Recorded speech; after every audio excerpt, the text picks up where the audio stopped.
If you haven't seen these identities before, you'll want to stop and at least copy them down once, okay? Because you want to eventually have those committed to memory so that when you see them in a problem, you don't get stopped in your tracks.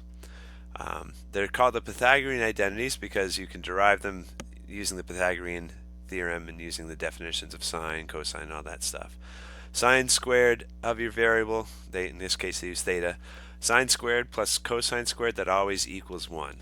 It's a great way of simplifying a problem, right? It's way better to write 1 than to write sine squared plus cosine squared. So anytime you see a squared trig function, you should be asking yourself if you can use these identities. And remember, they're equations or statements of equality. You can rewrite them. So this is the same thing as this. Sine squared theta equals 1 minus cosine squared theta. So you'll probably want to memorize it in just one form, and then you'll have that one form to manipulate. You can subtract that cosine squared from both sides, and so anytime you see sine squared, you can rewrite it and replace it as 1 minus cosine squared. Okay, so those are just some formulas that help us simplify. We're going to use one of those right now.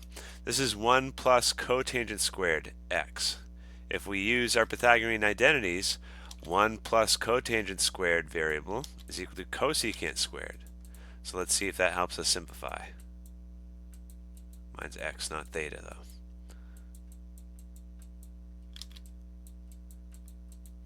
So I've got cosecant squared up top, cosecant squared on bottom. If we do, that's the same thing, divide by itself, so that should equal 1. And that's the fully simplified problem. I'm looking at the one I'm given for homework, though. The one here, I'll do another one. That's the correct answer for this one. This simplifies to just be 1.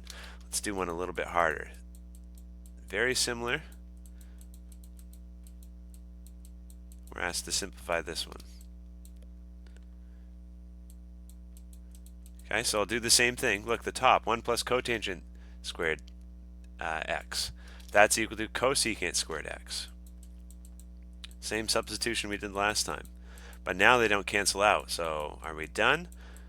We want to continue to see if we can simplify. And if you're ever not sure, you can put things back in terms of sine and cosine. So cosecant squared x, that's 1 over sine squared x. Secant squared x, that's 1 over cosine squared x. They're reciprocals, right?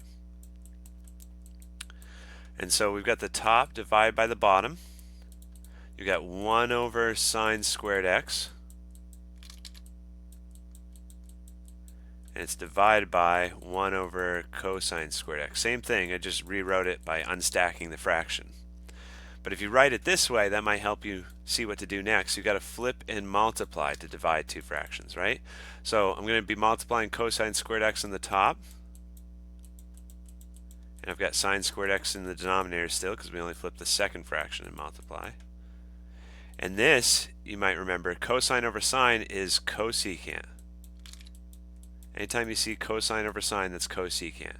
And we just need to square it, though, because it's cosine squared over sine squared. You could rewrite this as the entire thing being squared, right?